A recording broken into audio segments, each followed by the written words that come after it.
I mean, I'm not perfect, but who is? And if I'm not the truth, then who is? Well, I had to lose my sons. I'm a real father. I love those 2 kids, and they not baby ghosts, and we not right. And that's not right, because I love my children. They are gone, but I'ma keep building, and I'ma continue to shake the foundation when I'm in the building. I fasted away 55 pounds in 44 days. So standing tall like I still sell that gas like no midget. I lost all my cash like no more digits. Had to cut off my locks like no more ceilings. You can't encompass me, I'm in due bounds, but no ceilings.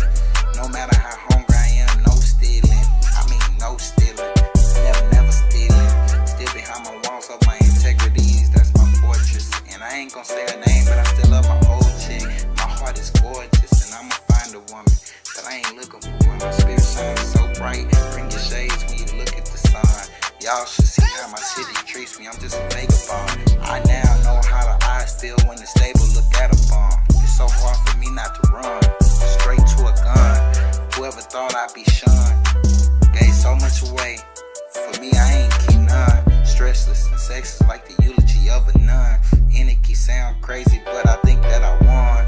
And it may sound crazy, but I think that I won. I mean, except for my sons. I miss JoJo and Mari. Every day I sing a song called Daddy Is Sorry. How the fuck was I supposed to know that your mother would cohort me? Damn, how the fuck was I supposed to know that shit?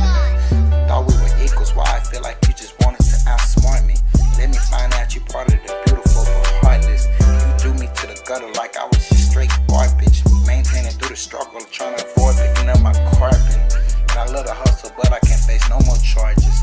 Trying to escape Texas, but they screaming, hold 'em. And I'm screaming, bitch, I'm cardless. Still keep my poker face up, it's the hardest. Maybe one day I'll be great, make it through the struggle like Mar did. Being all alone makes you talk to God where the heart is. Maybe one day I'll make it through the struggle just like Mar did. Being all alone makes you talk to God where the heart is. Damn, where should I start this? I miss my kids, I got 5 kids now. One on the way and I think I'm in there. I'm trying to win, but I can't even grind with it. I'm trying to keep on going, I'm in the sand.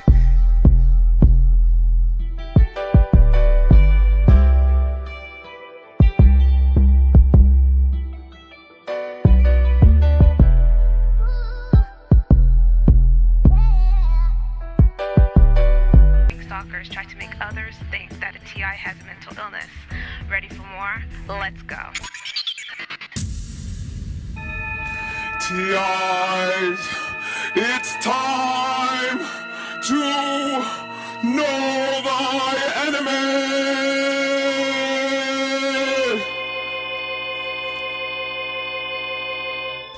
The following comes from Beware the Covert Aggressive Personality by George Simon, PhD. The covert aggressive personality employs a potent 1-2 punch. The covert aggressive conceals aggressive intent to ensure you never really see what's coming. And he or she exploits your normal sensitivities, conscientiousness, and other vulnerabilities to manipulate you into succumbing. Covert aggressive personalities are the archetypal wolves in sheep's clothing. These individuals are not openly aggressive in their interpersonal style. In fact, they do their best to keep their aggressive intents and behaviors carefully masked. They can often appear quite charming and amiable, but underneath their civil facade, they are just as ruthless as any other aggressive personality.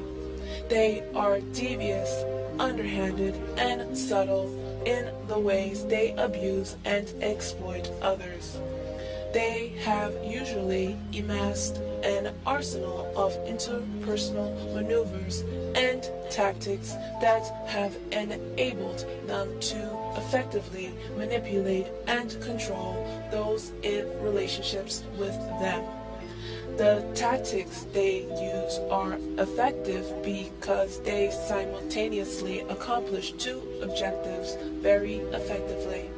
The tactics conceal obvious aggressive intent.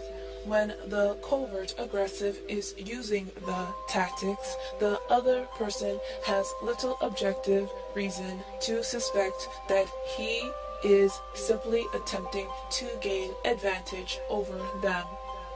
The tactics covert aggressive personalities use effectively play on the sensitivities, conscientiousness, and other vulnerabilities of most persons, especially neurotic individuals, and therefore effectively quash any resistance another person might have to giving in to the demands of the aggressor. So it's this 1-2 punch of the tactics, never really seeing what's coming and being vulnerable to succumbing to them, that's at the heart of why most people get manipulated by them. Aggressive personalities that use such tactics to bring potential adversaries to submission are anything but passive in their interpersonal styles. Yet, for years, many have erroneously applied the label passive-aggressive to such behaviors. As you can see, covert aggressive personalities are very different from passive aggressive personalities, and they are anything but passive. They are very actively aggressive personalities who know how to keep their aggressive agendas carefully cloaked. Dealing with them is like getting whiplash. You don't know how badly you've been taken advantage of until long after the damage is done. They are perhaps the most manipulative of all personalities, with the possible exception of the psychopathic or sociopathic personality. Gangstalkers use covertly aggressive tactics to harass TIs. These stalkers get off on getting other people angry. They congratulate each other if they say hi to a TI and the TI looks annoyed. They think it's hilarious and that they beat a TI because they cough when a TI walks by.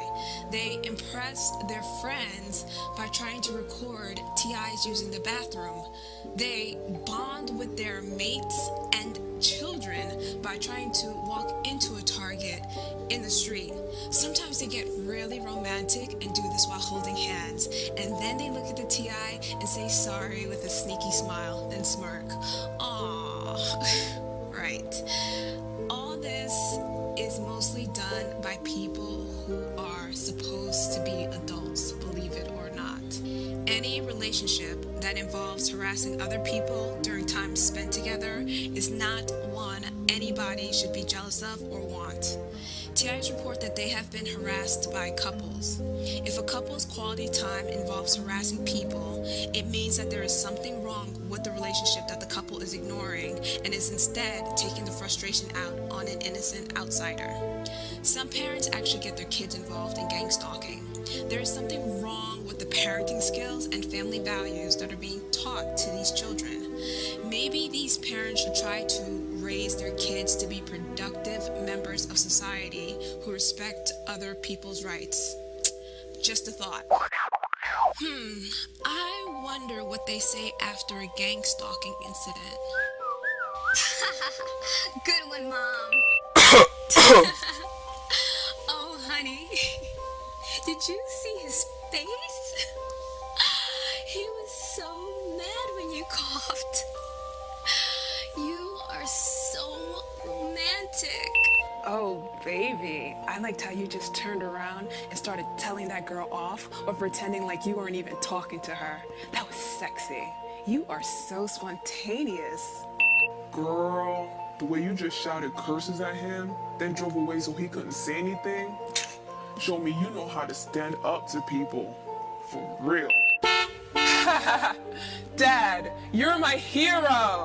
You are the man. The way you just looked at her, then said goodbye and started laughing, Classic. I wish I had that much courage.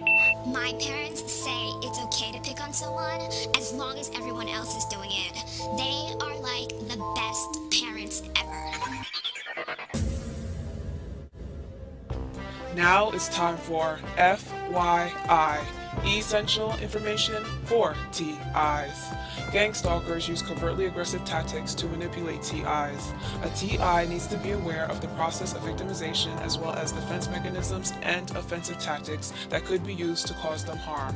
You're about to receive some information on how to handle this right now. TIs face constant emotional and psychological attacks. It is important for TIs to maintain their emotional health. The perps are watching the TI's every move and waiting for the slightest sign of anger to come rushing in and attempt to increase it to uncontrollable rage. In this context, uncontrollable means you are no longer in control, but they are using the rage to control your actions. Don't think that one or two annoying events is what they're banking on. No. They rely on cumulative anger building into rage. They are trying to wear down your resistance with every incident, even the minor ones, until you have little resistance and lots of stored anger. You can prevent this from happening, but first let's discuss the process of victimization. The following is an excerpt from the book In Sheep's Clothing by George K. Simon. The process of victimization. For a long time, I wondered why manipulation victims have a hard time seeing what really goes on in manipulative interactions. At first, I was tempted to fault them. But I've learned that they get hoodwinked for some very good reasons. A manipulator's aggression is not obvious. Our guts may tell us that they're fighting for something, struggling to overcome us, gain power, or have their way, and we find ourselves unconsciously on the defense. But because we can't point to clear, objective evidence that they're aggressing against us, we can't readily validate our feelings. 2.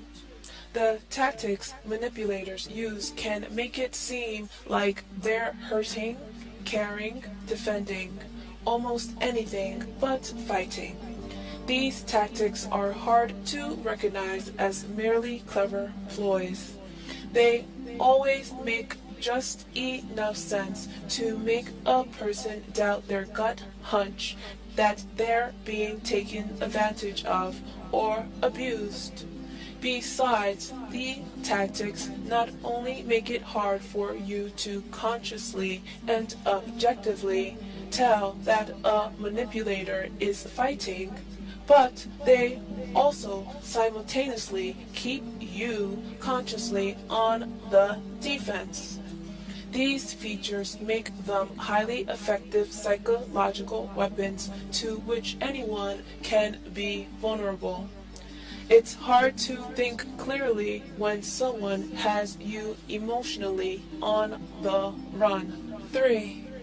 All of us have weaknesses and insecurities that a clever manipulator might exploit. Sometimes we're aware of these weaknesses and how someone might use them to take advantage of us. For example, I hear parents say things like, "Yeah, I know I have a big guilt button." But at the time, their manipulative child is busily pushing that button. They can easily forget what's really going on. Besides, sometimes we're unaware of our biggest vulnerabilities. Manipulators often know us better than we know ourselves. They know what buttons to push, when, and how hard. Our lack of self-knowledge sets us up to be exploited. 4. What our guts tell us a manipulator is like challenges everything we've been taught to believe about human nature. We've been inundated with a psychology that has us seeing everybody, at least to some degree, as afraid, insecure, or hung up. So, while our gut tells us we're dealing with a ruthless conniver, our head tells us they must be really frightened or wounded underneath. What's more, most of us generally hate to think of ourselves as callous and insensitive people. We hesitate to make harsh or seemingly negative judgments about others. We want to give them the benefit of the doubt and assume they don't really harbor the malevolent intentions we suspect. We're more apt to doubt and blame ourselves for daring to believe what our gut tells us about our manipulator's character. Manipulators often try to know their victims better than the victims know themselves. Fortunately, it doesn't always work. It's important that the TI gets to know his or her hot buttons because that's what manipulators like Gangstalkers are going to push. Defense mechanisms and offensive tactics. Almost everyone is familiar with the term defense mechanism. Defense mechanisms are the automatic or unconscious mental behaviors all of us employ to protect or defend ourselves from the threat of some emotional pain. More specifically, ego defense mechanisms are mental behaviors we use to defend our self-images from invitations to feel ashamed or guilty about something. There are many different kinds of ego defenses, and the more traditional psychodynamic theories of personalities have always tended to distinguish the various personality types, at least in part, by the type of ego defenses they prefer to use. One of the problems with psychodynamic approaches to understanding human behavior is that they tend to depict people as most always afraid of something and defending or protecting themselves in some way, even when they're in the act of aggressing. Covert aggressive personalities, indeed all aggressive personalities, use a variety of mental behaviors and interpersonal maneuvers to help ensure they get what they want. Some of these behaviors have been traditionally thought of as defense mechanisms. While from a certain perspective, we might say someone engaging in these behaviors is defending their ego from any sense of shame or guilt, it's important to realize that at the time the aggressor is exhibiting these behaviors, he is not primarily defending or attempting to prevent some internally painful event from occurring, but rather fighting to maintain position, gain power, and to remove any obstacles, both internal and external, in the way of getting what he wants. Seeing the aggressor as on the defensive in any sense is a setup for victimization. Recognizing that they're primarily on the offensive mentally prepares a person for the decisive action they need to take in order to avoid being run over. Therefore, I think it's best to conceptualize many of the mental behaviors, no matter how automatic or unconscious they may appear, that we often think of as defense mechanisms, as offensive power tactics, because aggressive personalities employ them primarily to manipulate, control, and achieve dominance over others. Rather than trying to prevent something emotionally painful or dreadful from happening, anyone using these tactics is primarily trying to ensure that something they want to happen does indeed happen. Let's take a look at the principal tactics covert aggressive personalities use to ensure they get their way and maintain a position of power over their victims. Guilt tripping. One thing that aggressive personalities know well is that other types of persons have very different consciousness than they do. Manipulators are often skilled at using what they know to be the greater conscientiousness of their victims as a means of keeping them in a self-doubting, anxious, and submissive position. The more conscientious the potential victim, the more effective guilt is as a weapon. Aggressive personalities of all types use guilt tripping so frequently and effectively as a manipulative tactic that I believe it illustrates how fundamentally different in character they are compared to other, especially neurotic personalities. All a manipulator has to do is suggest to the conscientious person that they don't care enough, are too selfish, etc., and that person immediately starts to feel bad.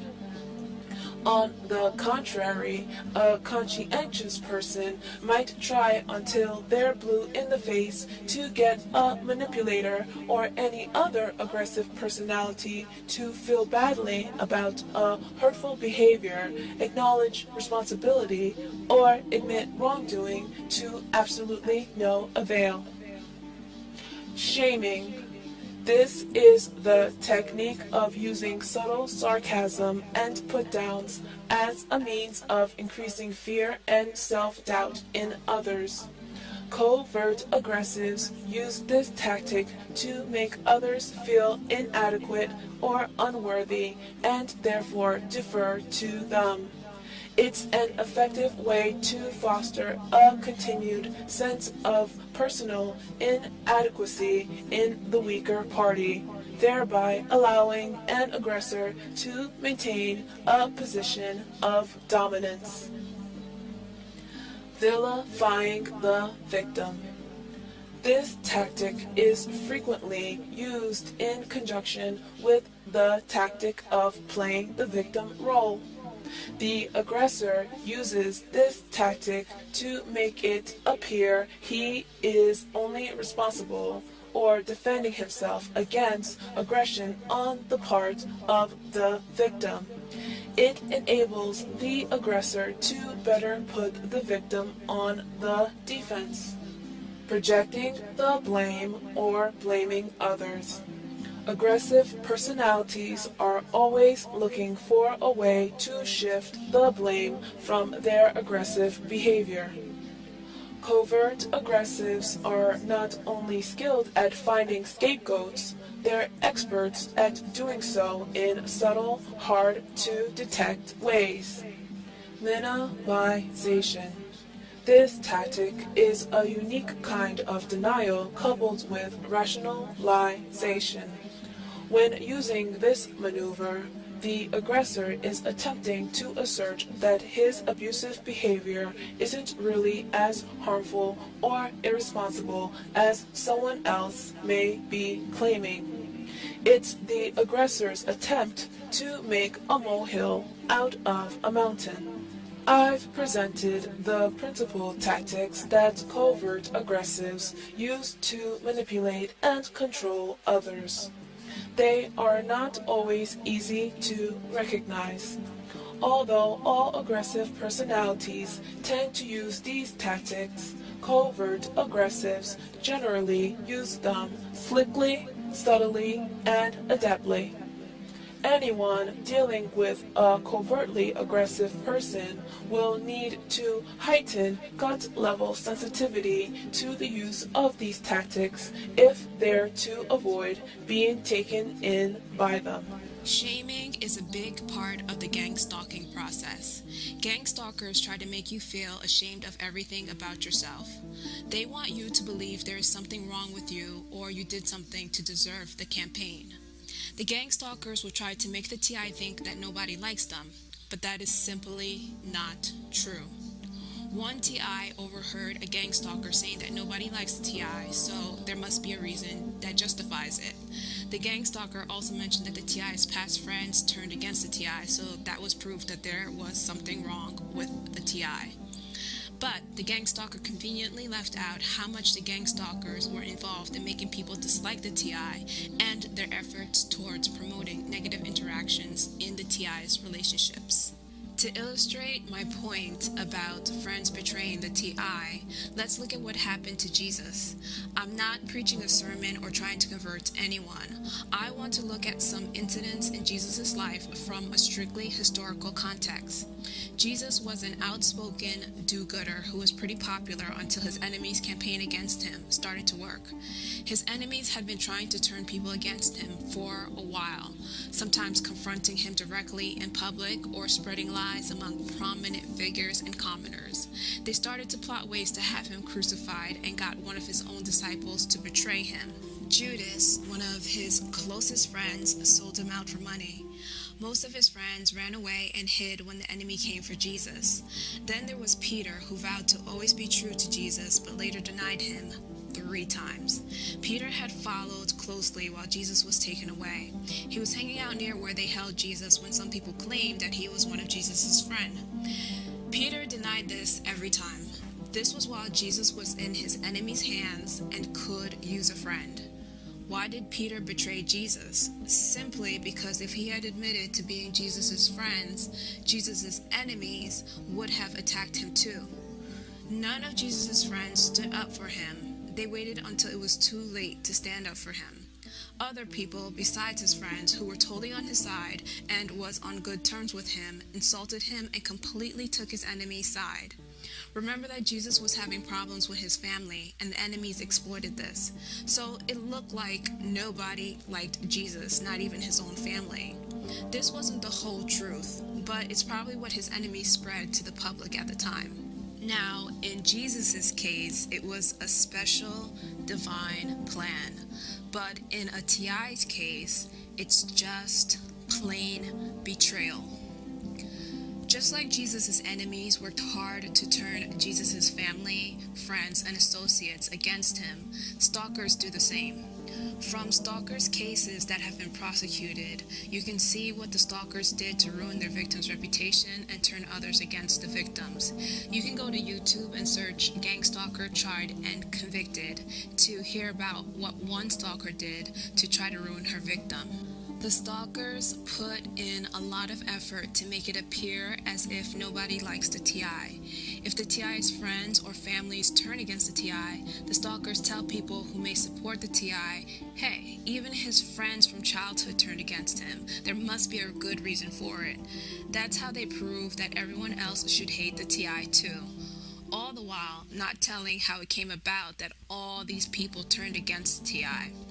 In reality, the TI is not a horrible person that no one likes. No, the stalkers are horrible people who use lies, half-truths, intimidation, and manipulation to deceive the public into thinking that the TI is a bad person. So, TIs, keep your head up. Don't buy into the Gangstalkers' deception. Now, here are a bunch of people who will stop what they are doing to follow the TI, get the TI's attention, constantly talk about the TI, and do the most shameful things to get to the TI. There's a lot of energy, manpower, and effort put into a campaign. All this for someone whom the Gangstalkers will say is not important, no one likes, is nothing, etc. So, if all that is true, why are the Gangstalkers trying so hard to bring this person down? This much attention is not devoted to someone who doesn't matter or is nothing. And if the Gangstalkers are telling the whole truth and the TI is truly a horrible person, then why are the Gangstalkers so secretive about the information they spread? Why don't they just confront the TI openly and have an open discussion about their claims? Simply because the Gangstalkers are liars. There's no reason for a TI to be ashamed or let anyone involved in the campaign make them ashamed. Take a serious look at the Gangstalkers. See them for what they are and realize that what these people do is a censor unto itself. The shame belongs to the Gangstalkers. Once a TI starts fighting back, they will be vilified. It is one of the purposes of the attacks. Gangstalkers want the TI to get violent so that they can keep the focus on what the TI did and not their systematic methods to manipulate the TI's actions. A way that Gangstalkers try to vilify or project the blame on the TI is by using their children in gangstalking incidents. One TI has reported being stalked by 3 generations of stalkers during a shopping trip: a grandma, a mother, and a child. The mother instructed the child to repeatedly push the shopping cart into the TI while she looked on in approval. Because a child is doing it, the TI may look like the villain for getting upset, and the parent can now use this as a reason to fight or argue with the TI. There have been much uproar about children being used as soldiers in war-torn countries. The motive for using child soldiers is that it's frowned upon for adults to hurt kids, which puts the adult enemy at a disadvantage. The same agenda is used by Gangstalkers. Is it okay for parents to have their kids bully or deliberately disrespect adults in order to force a negative reaction? Since the campaigns are also meant to drive the TI to violence, Gangstalker parents use their kids as bait and put their kids' safety at risk. TI should be aware that this can be a part of a campaign. A TI shouldn't take the bait when a child is being used and should immediately figure out ways to neutralize this tactic. It's important that each TI realizes that there is nothing wrong with the TI. There's something wrong with the people who engage in and force others to engage in these gangstalking activities. Gangstalkers are in no position to criticize anyone for any reason. What they do is one of the most shameful things ever. So you're forced into a system of unwanted pursuit? Here's some survival tips. Here is an excerpt of an article from ABC News. It's called Psychiatrists: Rage Comes from Accumulation. Why do we get so mad over things that don't really matter? Like getting cut off in traffic by someone who's in too much of a hurry. 2 reasons. Some people are just more hostile than others, and anger is often the result of cumulative insults, not a single event. It's doubtful the kind of road rage that drives one person to the brink of killing another human being is the direct result of getting cut off in traffic. William says more likely it's resulted from a whole series of events that, taken together, pushed someone just a bit too far. The traffic incident served as a trigger, releasing hostility that had been building up for some time. In other words, someone reached a threshold and flipped out. The anger sac. It's as though each of us carries a burlap bag around, storing the insults that have been hurled at us. You keep stuffing things into that gunny sack you've got on your back, and you get home and find that your mate didn't carry out an assigned chore. William says you try to put that in the gunny sack, metaphorically speaking, and the damn thing just completely bursts open and it all comes spilling out. It's not that particular thing, but the built-up load of all the stuff you've been trying to get out from under. This excerpt concentrates on road rage, but the concept applies to some of the goals of the campaign. The article states that it resulted from a whole series of events that, taken together, pushed someone just a bit too far. The traffic incident served as a trigger, releasing hostility that had been building up for some time. In other words, someone reached a threshold and flipped out. Gangstalkers probably try to find the TI's threshold and push past the limits so that the TI could flip out. A TI can prevent this from happening. The first step is realizing that anger is a natural emotion, and like any other emotion, it can accumulate. Anger is not one of the emotions that should build up too much unless it's being used for progressive purposes, because it's extremely reactive in large amounts. There is a reason why gangstalkers try to use anger to induce mental illness. The following comes from Mental Health and Anger Management, reviewed by Jonathan L. Galfand, MD. Anger can be an underlying cause of mental health issues. Learn about the dangers of suppressed anger and steps towards managing anger. What is anger? Anger is a very powerful emotion that can stem from feelings of frustration, hurt, annoyance, or disappointment. It is a normal human emotion that can range from slight irritation to strong rage. What are the dangers of suppressed anger? Suppressed anger can be an underlying cause of anxiety and depression. Anger that is not appropriately expressed can disrupt relationships, affect thinking and behavior patterns, and create a variety of physical problems. Chronic long-term anger has been linked to health issues such as high blood pressure, heart problems, headaches, skin disorders, and digestive problems. In addition, anger can be linked to problems such as crime, emotional and physical abuse, and other violent behavior. What steps can I take to help manage anger? Although expressing anger is better than keeping it in, anger should be expressed in an appropriate way. Frequent outbursts of anger are often counterproductive and cause problems in relationships with others. Anger outbursts are also stressful to your nervous and cardiovascular systems and can make health problems worse. Learning how to use assertiveness is the healthy way to express your feelings, needs, and preferences. Being assertive can be used in place of using anger in these situations.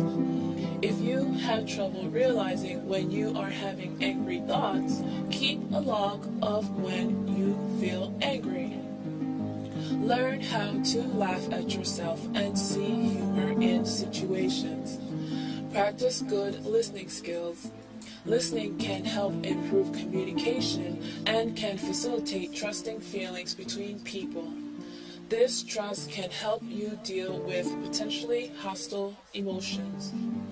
Learn to assert yourself, expressing your feelings calmly and directly without becoming defensive, hostile, or emotionally charged. Consult self-help books on assertiveness or seek help from a professional therapist to learn how to use assertiveness and anger management skills. I want to highlight the statement in the article that said suppressed anger can be an underlying cause of anxiety and depression. The use of random strangers catches the TI off guard. For example, a TI can sit in a room with people whom she or he doesn't know and doesn't have any animosity towards.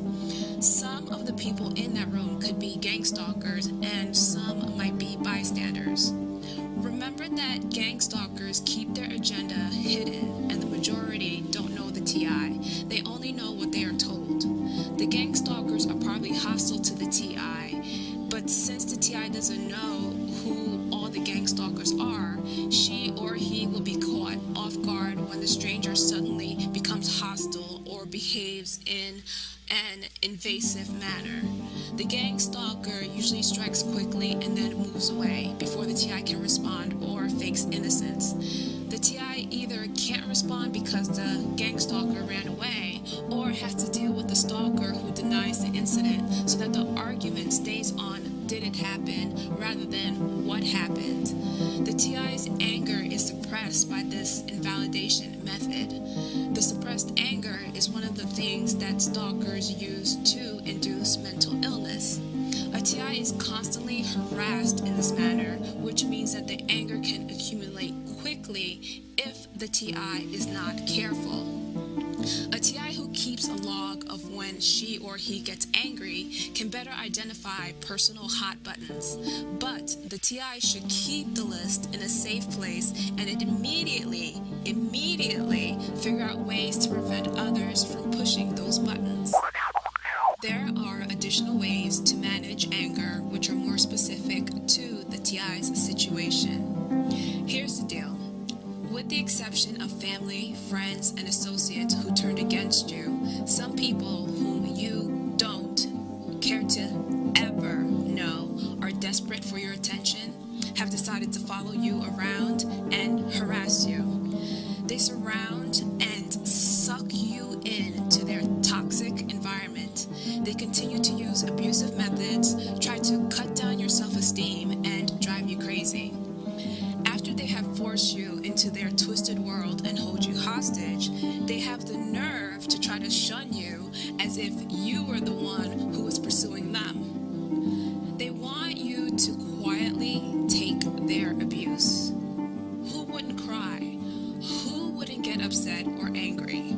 The Gangstalkers may try to make you feel bad for having these feelings, but it's clear that there is something seriously wrong with these people.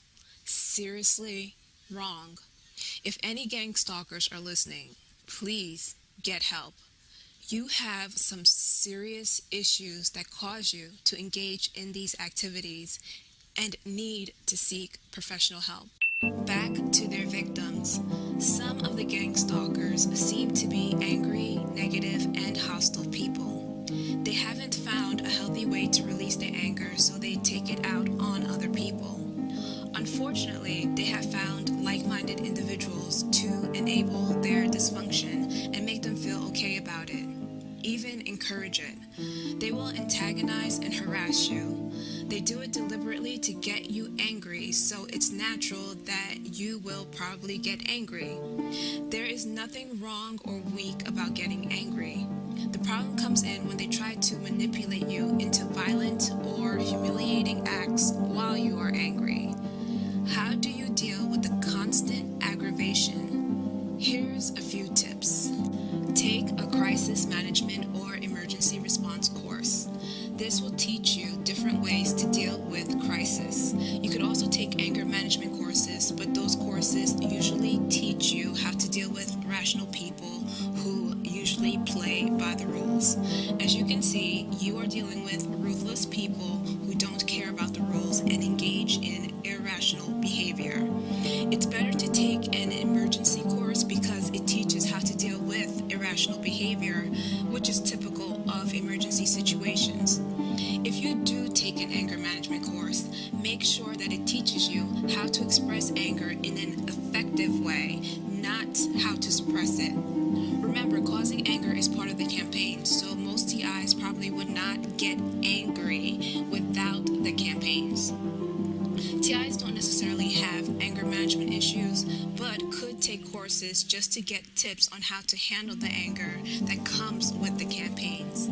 You can also check out www.videojug.com. That's www.videojug.com and search anger management and Michael Fisher to get some helpful tips and learn more. But watch of videos by Michael Fisher. You could also buy a punching bag and go at it while picturing the Gangstalkers. Make sure that you designate the punching bag as the only place that you will allow yourself to physically vent.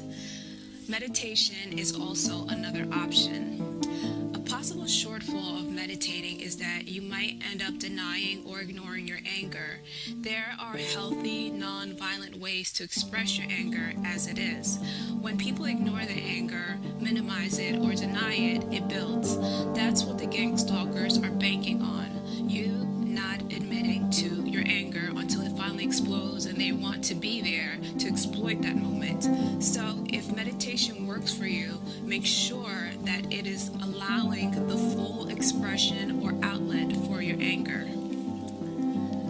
Another option is crying. Crying is one of the best ways to vent anger, frustration, or upset. Babies can attest to that. Babies usually bawl while telling you all about their problems through screams or babbling, and then they go to sleep, and they sleep deep. As people get older, this is discouraged to their detriment. Crying is seen as a sign of weakness or defeat, when really it is a sign that you are a human being who has feelings. Of course, Gangstalkers who see a TI cry will try to make fun of it or think that they won or broke the person down. Don't take them seriously. As you can see, these are not the most emotionally or psychologically healthy people. So unless you want to end up like them, don't listen to anything that they have to say about you expressing your feelings. They are in no place to say anything bad about anybody. So find a quiet, private spot and cry when you need to. Be careful if you decide to bawl or speak out loud about your troubles, because of course some people are trying to convince other people that you are not well and may try to use this as proof or as their excuse. Another thing that you can do is take out your phone. Call a sympathetic friend. If no one is available, talk to your answering machine or just pretend to be on the phone. Listen, it may seem strange, but if you feel as if you need to get it off your chest, then go for it. It's not crazy. Mentally ill people really believe that they are talking to someone on the other line. You, on the other hand, know there is no one on the other line and the reason for doing it. You could be somewhere and the stalking is getting a bit hectic. Don't be afraid to take out your phone and, say what you gotta say. But don't get on the phone and talk about gang stalking and perps because the general public isn't completely aware of it yet. Say what you need to say in a way that lets you vent, get your message across to the perps, but doesn't make you look crazy. Don't give the perps reason to make any more false accusations. Whether it's a sympathetic ear, your answering machine, or just you speaking into the phone, use your phone to effectively vent and release some of your anger. And again, know your hot buttons. These people will study you to find out what your buttons are and push them, push them, push them. That's why they seek out friends, family, ex-partners, and others who know you and try to enlist them in the campaigns or get information from them. Even if the stalkers succeed in turning some family and friends against you, don't be discouraged. Just don't let them push your buttons. Try it and send your feedback to protectlifenow@yahoo.com. Ladies and gentlemen, please find your seats and turn off or mute your cell phones, pagers, and beepers. The show is about to begin. This street theater comes from Stamford, Connecticut. I had a double dose of the most ridiculous experience while shopping at a well-known discount store. While purchasing my items, I asked the cashier a simple question. She was in her mid to late 30s and had a plastic smile with a fake foreign accent.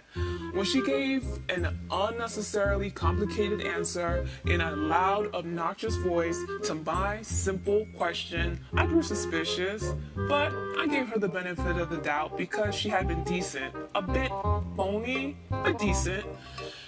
She asked me a question, and as I was answering, she gave the gang-stalking signal. I was a bit taken aback, so I asked her to do it again. She claimed to not know what I was talking about. I calmly showed her the signal and didn't say it was a gang-stalking signal, but she still played dumb. I told her I was interested because it was a sign of psychopathic tendencies, and she looked confused. She said she didn't know what a psychopath was and would ask her doctor about it. I told her to look it up online and ask her doctor for a prescription. Thanked her and went about my merry way. Don't worry, I said it in a normal way. The other stalkers were nearby, of course, and didn't like what happened. So, one of them followed me down 6 flights of stairs and into the streets. He was probably in his late 20s. He was short, had a shirt with the number 5 on it. He caught up with me and asked me when the mall closed, and I told him to go look himself. He told me he was just asking me a question and trying to make me feel bad about not having a car. He said, "That's why you're walking." How did he know I didn't have a car? I pointed out that he was also walking. He turned around and proudly showed me his car keys. I asked him if having a car made him better than other people. He said no, but it made him friendly. He told me that I should be friendly, just like him. Of course, what was I thinking? I should sign up to be a gang stalker so I can meet innocent people, nominate them for campaigns, ruin their relationship, harass them, then celebrate their demise with my stalking buddies. You can't get any friendlier than that. Damn, I should have asked him if that number 5 was his gang stalking number or his IQ score.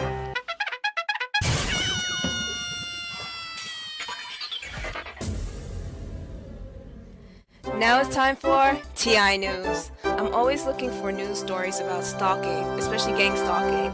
So if you find a news story that appeared in an official news source, please email it to protectlifenow@yahoo.com. So here's the news for today. This news story comes from Everett, Washington. It's called Stalking on the Rise with Technology. The web, text messaging, and GPS devices make it easier for stalkers to intimidate victims. She has moved 4 times in the past 2 years. It only takes him a couple of weeks to find her again. He follows her home from work, she suspects. The Snohomish County mother has wired the outside of her house with surveillance cameras. An alarm in her bedroom is triggered if exterior motion sensor lights are tripped. She keeps a baseball bat within reach while she sleeps. She is afraid of her former boyfriend. She believes he has stolen her clothes, slashed her tires, left her hundreds of voicemails, and watched her since she broke up with him. He has been convicted 4 times of breaking a court order to stay away from her. He spent 2 days in jail. Now he faces a misdemeanor stalking charge. "I didn't ask for this, I just left," the mother said. "I want to live a normal life, be able to put food on the table for my kids and not have to do a 35-point inspection on my car or wonder what he's going to do next." The Herald is not naming the woman to protect her identity. Domestic violence experts say 1.4 million women and men are stalked each year. The number of victims is expected to climb as technology, such as the internet and global positioning systems, become more accessible and make it easier for perpetrators to harass, intimidate, and threaten victims around the clock. The internet is a new access point to victims. It opens up a whole new realm of stalking. Online websites can pinpoint an exact location of where a person lives, and perpetrators can access private information. It can make life hell, said Sandy Bromley, senior program attorney with the Stalking Resource Center, a project of the National Center for Victims of Crime. Threatening emails, text messages, or postings on a person's MySpace webpage may seem harmless, but it can escalate to violence, said Danielle Singson, domestic violence coordinator for the Mount Lake Terrace Police Department. The majority of victims of domestic violence-related homicides were stalked before they were murdered, she said. Stalkers generally don't go away. The crime escalates or they get fixated on someone else, Singson said. Parents also must be aware of the use of technology to stalk young people who have access to the internet and cell phones. Police have even seen stalkers use the messaging capability found in some online multiplayer video games to harass and intimidate young people. Technology can make a stalker bold. They may be more aggressive than they would be face-to-face, said Snohomish County Deputy Prosecutor Hallie Hupp. People get on the computer and think they're hidden. Hupp recently prosecuted a woman for the felony stalking of her former co-worker. Susan Orozco was sentenced to 10 months in prison. She sent degrading flyers to the victim's neighbors, her children, other co-workers, and potential employers. Orozco also set up 2 websites containing derogatory information about the victim, Hupp said. Hupp believes prosecutors and police will see more cases of people using the internet to stalk victims. Unfortunately, the technology can make it more difficult to prove someone has broken the law. The incidents can cross numerous jurisdictions, requiring police departments to work together to prove that there is a pattern of harassments or threats. It can also be more difficult for police to prove who sent a threatening email. A more traditional stalker may leave behind physical evidence such as fingerprints or saliva on an envelope or piece of paper.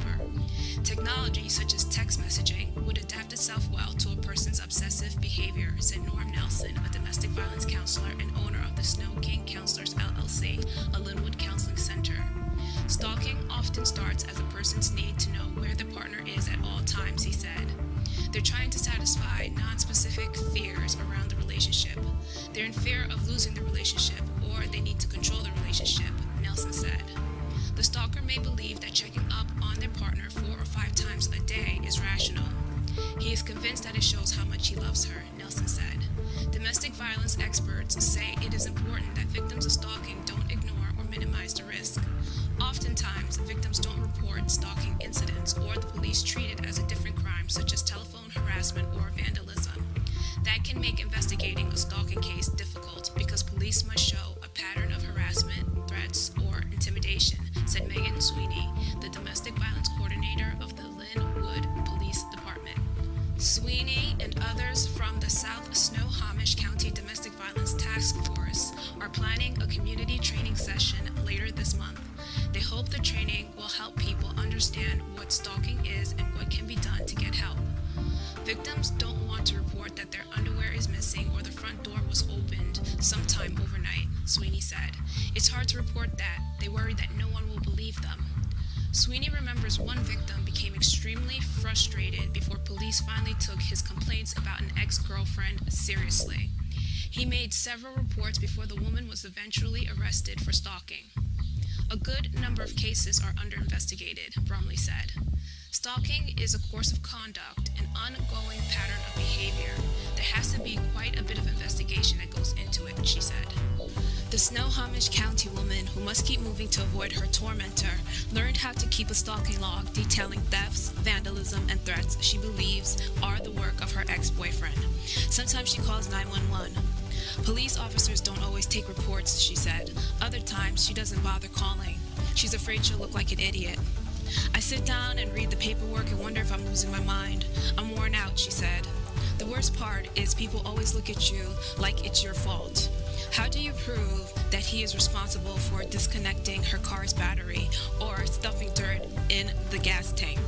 Or that he pressed his face up against the window and left a print? Or that he left 3 dozen voicemails where he said nothing, just played the song Every Breath You Take? Sting singing the refrain, I'll be watching you, over and over. The woman hasn't always found help. She often must pay to repair vandalism to her vehicles or replace property stolen from her house.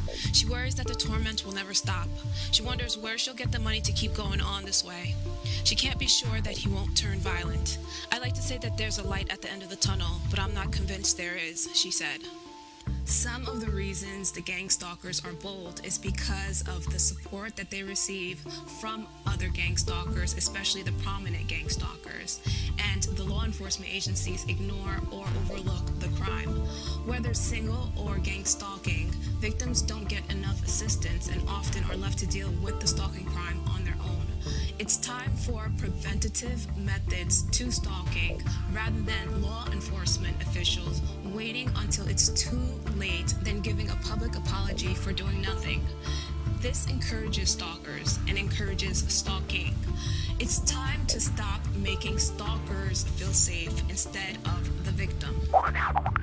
This news report is called "Though Many Are Stalked, Few Report It." When Vernon E. Miller was sentenced for stalking last November, cell phone records show that he had made 3,788 calls to his former girlfriend in a single month. He rang her doorbell repeatedly for months, the police said, and he had been seen peeking in her window. Mr. Miller had pleaded guilty to stalking the woman but asked that he receive no jail time. It is a crime of being in love with someone and no one else in the world to turn to, Mr. Miller, 40, told Judge John M. Cassio of the Court of Common Pleas of Somerset County, Pennsylvania, at his sentencing. He begged for a little compassion because his girlfriend had found somebody else. But the judge, noting that Mr. Miller, formerly of Cumberland, Maryland, had been accused of similar behavior before, sent him to the county jail. Whether they are obsessed fans fixating on celebrities or former romantic partners, stalkers like Mr. Miller typically invoke spurned love, real or imagined, to defend their actions. But stalkers seldom have to justify their behavior in the legal system because only 1 in 3 cases is ever reported to the authorities, according to a Justice Department study released last month. The report was the first in-depth federal look at the prevalence of stalking, which is a crime in all 50 states. While many people tend to associate stalking with the pursuit of stars like Uma Thurman and David Letterman, researchers found that 3.4 million people were subjected to stalking, defined as a course of conduct that would cause a reasonable person to feel fear. Women were more often the victims than men. And 11%, about 374,000 people, had been stalked for 5 or more years. And then there were those like Cameron Wallace of New Franklin, Ohio, who endured the terrifying experience far longer. Miss Wallace, now 28, was in her sophomore year of high school in 1996 when she sat next to Ryan Clutter in art class. Although they never dated or were even friends, he began turning up just about everywhere she went. For the next 11 years, he appeared at her house or at the mall, sat behind her at the movies, sent demands by email, and threatened her life. He described how he would kill her. He was going to gut me, she said in an interview this month, still tearful. Yet, she said, the police told her that it was hard to connect all his actions and that he had denied them. They could not act until he did something more serious, Ms. Wallace said. 3/4 of victims know their stalker, whether it is a current or former friend, roommate, or neighbor. This study and others have found. Often stalkers want to make their victims fearful, said Eugene A. Regala, a former FBI profiler who advises on workplace threats. They are thinking, how dare you do this to me? I'm going to make you pay. But others feel it could be a way of getting back into the relationship.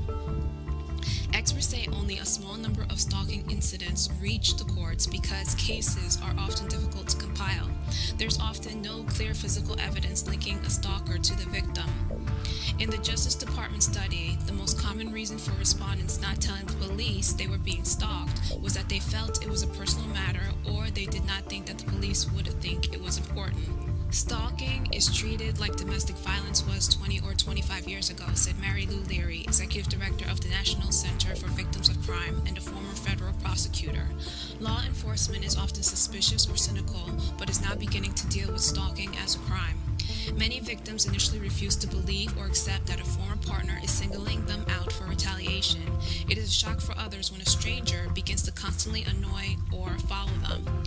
Many people told us they were uneasy, felt creeped out, or scared, said Katrina Baum, a Bureau of Justice Statistics researcher and an author of the study. There is a reluctance to label the behavior because it's too frightening. At some point, the behavior can escalate to where it cannot be ignored. Ms. Wallace said that at first I didn't realize how serious it was, but after she married in 1999, Mr. Clutter called at 1 a.m. and said I had 30 days to get out of the house or he would kill me and my husband, she recalled. That's when I really started getting scared. Most states passed laws after the stalking and killing of a television actress, Rebecca Schaefer, in 1989. A first offense is usually deemed a misdemeanor. Punishment varies by state, but can include up to a year in jail, a fine, probation, and counseling. In 34 states, stalking is a felony only upon a second offense or when coupled with an aggravating factor, like possession of a deadly weapon. Confounding the victim's plight is that some states also limit protective orders to relatives or spouses. Ms. Wallace was finally able to get a protective order in Ohio against Mr. Clutter in 2003. But he did not stop hounding her. 3 years later, he broke into her house and then by email sent her a photograph he had taken of her sleeping. When the police searched his apartment, they found a kind of shrine to Miss Wallace with stolen articles of her clothing. There was also a .45 caliber handgun, a computer with his threatening email messages, and more than 3,000 images of child pornography. Convicted of stalking and other charges in 2007, he is serving a 13-year prison sentence. One reason Ms. Wallace and other victims have difficulty pulling together a case is that stalking is often confused with harassment, a less serious behavior. Dr. Park Dietz, a Southern California forensic psychiatrist, said the behavior crosses the line when it includes lying in wait, following, or breaking in. Dr. Dietz, who helps corporations address stalking and other threats, said that treating stalking as a misdemeanor is useless because it angers offenders and makes them more dangerous, adding, it's like poking a wild animal with a stick. Strengthened victim protection in states like Kansas now allows the police to investigate reports of reasonable fear for one's safety rather than the stricter requirement of a credible threat. The state has Jody's Law, named after Jody Sanderholm, a 19-year-old college student who was kidnapped, raped, and strangled in January 2007. The suspect, Justin E. Thurber, was found guilty on Thursday on charges of capital murder and aggravated kidnapping. The Somerset District Attorney Jerry L. Spangler said incarceration in cases like Mr. Miller's was not enough. Stalkers also require individualized treatment, he said. Mr. Miller's lawyer did not return calls for comment. They almost never admit something is wrong with them, said Barry Rosenfeld, a psychology professor and director of clinical training at Fordham University, who has evaluated dozens of stalkers. Stalkers often feel bad, lonely, and vulnerable, Dr. Rosenfeld said. Then they'll call even though there is a protection order saying that they can't do it. They won't get an answer, and they'll call again. Dr. Rosenfeld is testing a more intensive program to help offenders learn to better control their need to do something to feel better in the moment. After a decade of suffering electronic tampering of her credit card bills, computer and bank accounts, as well as phone threats and vandalism, Karen Welch of New Jersey, a chief financial officer for a nonprofit group, pushed to overhaul the state stalking law. I don't want a Karen's law that gives more protection after it's too late, Ms. Welch said. I want the law broadened so it protects victims against emotional distress or significant mental suffering, not just when a person fears for her safety. The bill passed and is awaiting the governor's signature, according to its sponsor, State Senator Barbara Bono, a Democrat. In Ohio, Ms. Wallace testified for legislation to electronically monitor stalkers so victims and the police know when they approach. Ms. Wallace said she expected the law, which was going into effect this April, to save many lives and possibly my own after Ryan is released from prison. If the law enforcement officials are lax about stalking or ignore it, victims are not likely to report it. In this way, law enforcement officials inadvertently discourage victims from reporting stalking. Say, not the doctor, but the realist. No time for the pictures. I'm on the tube just building, and I grew up on the block with the killers. We was thugging it out, trying to down a few rocks, yeah. Crippin' like back in the 80s. I never shot a 380. I'm trying to kill him, little baby. I was 11 when I got my first Glock, and I'm an Indian chief, yeah. And I'm real proud of it. Except the Christ, he live inside of me. Even though I changed my life, I'm still riding. Still ride around with the Glock. Call me black or African. Guarantee, little baby, if I come through your lane, you know I'm punching you out. Vagabond in my city. They used to love me like big, yeah. But if I die, they call me Pac, Chief and 7 Indigenous, the realist. If I smell smoke, I'm fanning it out. That's the only point I could get. I couldn't keep going. Look, me and my bestie just vibing. We in the Charger just riding. She feel the consciousness inside me, and if I'm not around her, you know I miss her. I be fanning it out. She keep me calm when I'm angry. You know what she should say, man. If she wasn't rocking with me, I'd be right back with them stones, big right on the block. I'm not green like the Hulk, yeah. Try me, I'm right at your throat, yeah. I'm indigenous, I ain't came across on the seas on the boat, and I got the dope in the drop. I'm out the east, not the south. Keep my name out their mouth. Freestyle it on out. Freestyle it on out. You know what I'm saying?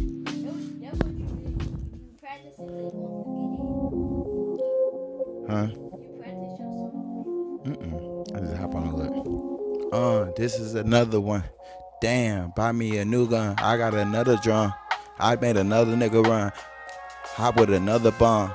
Boom, it go kaboom when I be up with the sun. I got Jody and Mari, they're my sons. Screaming, daddy is sorry. Know I'm on my way and I'm about to come. You know I'm on my way and I got about 3 guns. One in the trunk and one in my lap. One sitting right beside me and you know that it's strapped. And I be freestyling. I be like wild and no out. Got the dope in the drought. Got the goals in my mouth, not no more. Stomp down on her. Stomp down on her. Yeah, you know what I'm saying? But I can't cuss and stuff. So yeah, I do be crazy. Yeah, I'm going up. A little freestyle, yeah.